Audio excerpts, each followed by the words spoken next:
ഇത് ഇന്നലെ അടുത്ത വീഡിയോ ആണ് കേട്ടോ. ഇത് കോവയ്ക്ക മാത്രം വെച്ചിട്ടുണ്ടാക്കിയ 3 ഐറ്റം കറികളാണ്.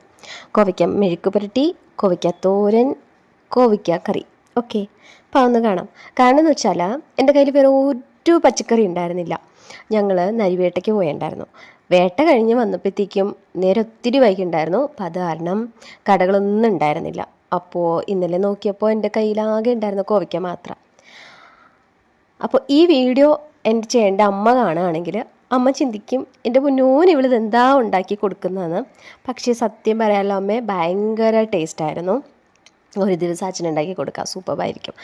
സാമ്പത്തിക ലാഭം, ആരോഗ്യ ലാഭം, ജോലി ലാഭം ഒക്കെ ഉണ്ട് ഇതിൽ. ഓക്കെ, അപ്പോൾ കാരണം എന്ന് വെച്ചാൽ വെറും കോവയ്ക്ക മാത്രമേ ഉണ്ടായിരുന്നുള്ളൂ. പിന്നുള്ളത് കുറച്ച് സവാള ഉണ്ടായിരുന്നു. അപ്പോൾ അത് വെച്ചിട്ട് 2-3 ഐറ്റം വേണമല്ലോ, അല്ലാതെ നോൺ വെജും കാര്യങ്ങളൊന്നും ഇല്ലല്ലോ. അപ്പോൾ എനിക്ക് തോന്നിയൊരു പൊടിക്കയ്യാ ഇങ്ങനെ ചെയ്യാമെന്നുള്ളത്. ഒന്ന് ട്രൈ ചെയ്യൂട്ടോ എല്ലാവരും. ഓക്കെ, ഭയങ്കര ടേസ്റ്റായിരുന്നു. എന്ന് വെച്ചാൽ അത് ചെയ്യേണ്ട രീതിക്ക് ചെയ്യുമ്പോൾ മാത്രമേ ആ ഒരു ടേസ്റ്റ് വരുള്ളൂ.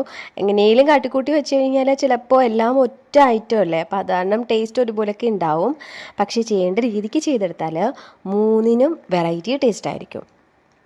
പിന്നെ കൂടെ ഇച്ചിരി തൈരും പപ്പടവും ഒക്കെ ഉണ്ടായിരുന്നത് കൊണ്ട് കൂടെ കുഴപ്പമില്ല എന്ന് പറയാം. പക്ഷെ അങ്ങനെയല്ല കേട്ടോ, ഭയങ്കര ടേസ്റ്റായിരുന്നു. ഒന്ന് ട്രൈ ചെയ്ത് നോക്കണേ.